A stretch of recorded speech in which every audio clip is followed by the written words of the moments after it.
አንደኛ የዝሙት መንፈስ ያለበት ሰው ነው። ይሄ በቃ የዝሙት መንፈስ እንደሆነ ነው የምትረዱት። ምረዳውም ደግሞ እንደዛ ብለን ማሰብ ያለብን።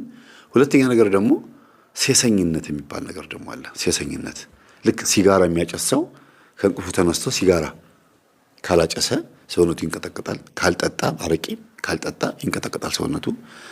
ሱስ ተብሎ የሚታሰበውን ነገር ድግግሞሹን ካላደረገ ይረበሻል አይደል እንዴ? ሩካቤም እንደዛ ነው። በቃ ያንቀሸቅሸዋል። በዛ ልክ ደግሞ ሆዳም ነው የሚሆነው። ለምን? ዘሩን ቶሎ ቶሎ ስለሚያፈስ እዚህ ጋር ደግሞ መተካት አለብኝ ብሎ ያስባል። እና በጣም ወጣ ያለ ባህሪ ያለበት ደግሞ ትልቁ ጉዳይ ምንድነው? በርገርም ይሁን ዳቦም ይሁን እየበላ እያደረገ ነው መካከላቸው ይመጣው። እየሰራችሁ ነው እንዴት ነው ይላቸዋል። እየሰራን ነው ይሉታል። እሺ ፊታቸው በልቶ አጮሆባቸው ጆሮአቸውን አደንቁሮት ጋቢ የሚጨምቅ ነው የሚመስለው። ከዛ ሲሄድ ይስቃሉ። እና አንዳንድ ዘመዶች ይነግሩታል፣ እየመጣህ እንደዚህ ፊት ለፊት አትብላ ይሉታል። የእሱ የዘመድ ሰዎች ማለት ነው። እና ግን መጥቶ ይቆጣቸዋል። እናንተ ምን አገባችሁ እንደዚህ እንደፈለኩ ባጮኸውስ ምናምን ቢልና ከዛ ይስቃሉ፣ እሱ ፊት ይስቃሉ። እና በዚህም ምክንያት አንዳንዴ ፊት ስለሚሰጣጡ ያን ያክል ሰራተኞች ላይ ተጽዕኖ አይፈጥርባቸውም። ይሄ ምንድነው ማለት ነው? ኃይለኛ ዲክታተር አይሆንባቸውም። አመት በዓል ሲሆን ደሞዛቸው ላይ 1000-2000 ይጨምርላቸዋል። የሆነ የተለየ ነገር ሲኖር እዛ ፕሮግራም ያዘጋጃል። ግን አንዷ ከአንዷ በፍጹም ከሱ ጋር እንደተኛች አያውቁም። በዚህ በጣም ነው የሚገርመው። እሱ ራሱ ክብራቸውን እንዲጠብቁ እንደሚፈልጉ ስለሚያውቅ ነው። 32-33 ሰራተኞች ናቸው። ይሄን በዚህ ያዙልኝ። እና ረጅም ዓመት እንዲቆዩ የሚያደርጋቸው የእሱ ፖላይት መሆን ነው። ቀለል አድርጎ ነው የሚሄደው። ጥሩ ዘዴን የሚጠቀመው ስማርት ወይ የሚባለው መንገድ ይሄ ነው። ብዙ ጊዜ ሴቶች አለቃ ሲሆኑ ሞክሮት ነበረ። ሴቶች የድርጅት የአንዳንድ እንደዚህ አይነት ሴቶች የሚበዙበት ቦታ ላይ ሴቶች አለቃ መሆን የለባቸውም ብዬ አስባለሁ። ያስጨንቋቸዋል። ከስንት አንድ ነው በጣም አሪፍ ጸባይ ያላቸው ሴቶች ያሉት እንደ አለቃ ሆነው። ቀጭን ከሆነች ይሳቅባታል። ወፍራም ዘበጥ ሆና ደግሞ አለቃ ልውካለች ደግሞ ይሳቅባታል። ቁጡ ምናምን ከሆነች ደግሞ ይሳቅባታል። ብቻ ከሁሉም ሰራተኛ ጋር የሆነ ጥሩ አቀራረብ ያላቸው አለቆች ከሆኑ ነው ሴቶች እንጂ ሴት ልጅ ለአለቅነት በጣም ከባድ ነች። እንዴት ነው?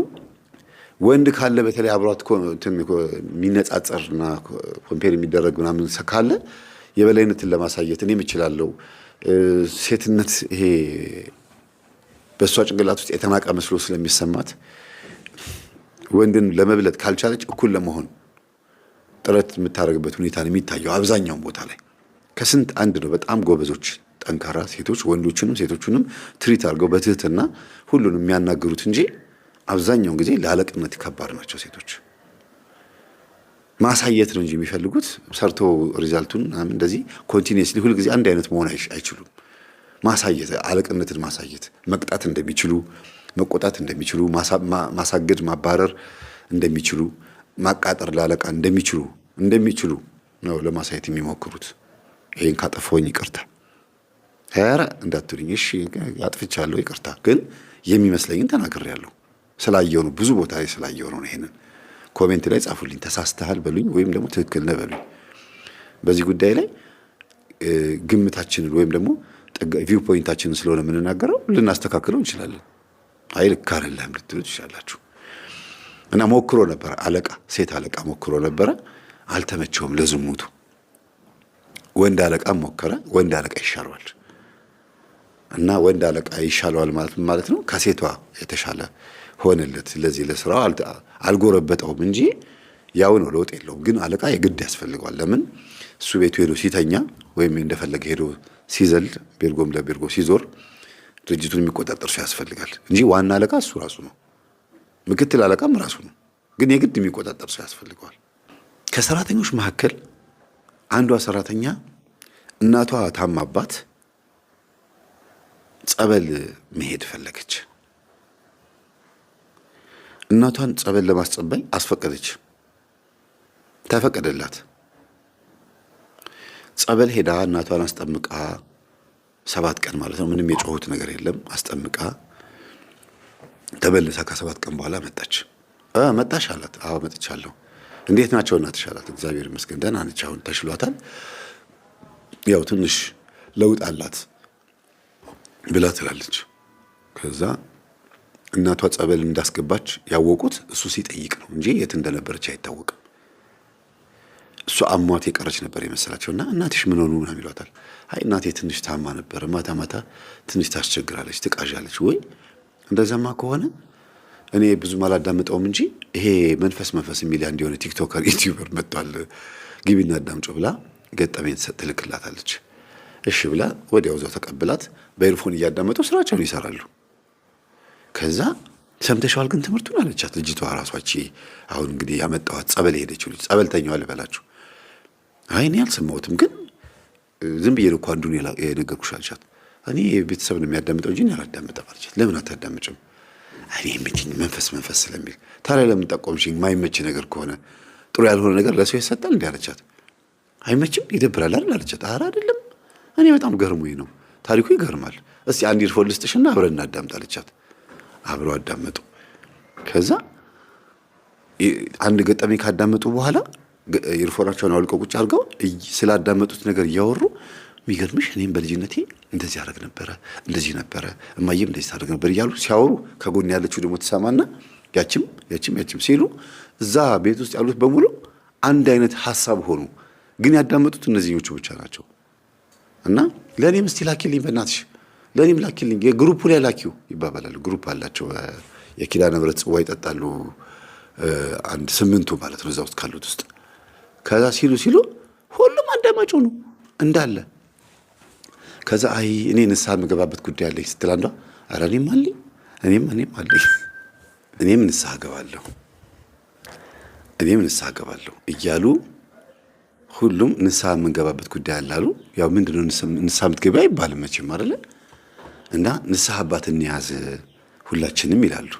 እሺ አንድ ምስኪን አባት አሉ። ገጠመኝ ሳዳምጥ የ15 ቀን ሆናቸው በነገራችን ላይ ትምህርት ሲያዳምጥ ቆይተው እና ደነገጡ። ጸጥ አለ ቤቱ፣ በቃ በጸጥታ ተዋጠ። የሆነ እረፍት ሲሆኑ ደግሞ ቁርስ እንትን ሊሉ ይሄ እንደዚህ ምሳሌ ሊበሉ ሲሉ ደግሞ እንዴት አያችሁ ትምህርቱ? አሪፍ ነው እንወያያ እናውራ ትላለች አንዷ። ደፈር ያለች አለች። ምኑን አወራ ነው? ገበናችንን እየሰማን ጉዳችን እየሰማን ምኑን አወራ ነው ይላሉ። እና ከብዷቸዋል። በኋላ ንስሐ አባት ለምን አንድ ንስሐ አባት አንይዝም ሲባባሉ እሺ እንያዛሉ። አንዳንዶቹ እኔ አለኝ እኔ ንስሐ አባት አለኝ አሉ። በቃ የሌላቸው ሰዎች ንስሐ አባት አንድ እንያዛሉ። ከዛ አንድ ምስኪን አባት ያስፈልገናል ደብተራ እንዳይሆኑ መምህር እንደሚናገረው ተጠንቀን እናምጣሉ። እና ደወሉ እኔ ጋ ከድርጅት ነው የምንደውልልህ፣ ሁላችንም ሰራተኞች ትምህርትን እያዳመጥን ነው፣ መምህር ንስሐ አባት እንፈልጋለን አሉ። ሁላችሁም ናችሁ ስላቸው አዎ አሉኝ። በቃ አንድ አባት አሉ ብዬ አንድ አባት አገናኘዋቸው።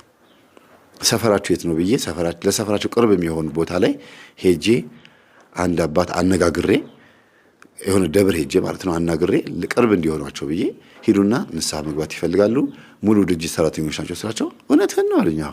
እንዴ እንዴት እንደዛ ሆናልኝ? አንድ አይነት ትምህርት ስለሚያዳምጡ ነው። እኔ መምህር ግርማ ተማሪ ልጅ ነኝ። እንደገና ደግሞ መምህር ተስፋ ይባላል አልኳቸው። አወኩ ጥሩ ነው፣ ደስ ይላል። ወደኛ ራሱ መምጣት ራሱ አሁን ጥሩ አመለካከቴ ጥሩ እንዲሆን አረከኝ፣ አመሰግናለሁ አሉና ሄዱ። ከዛ ንስሐ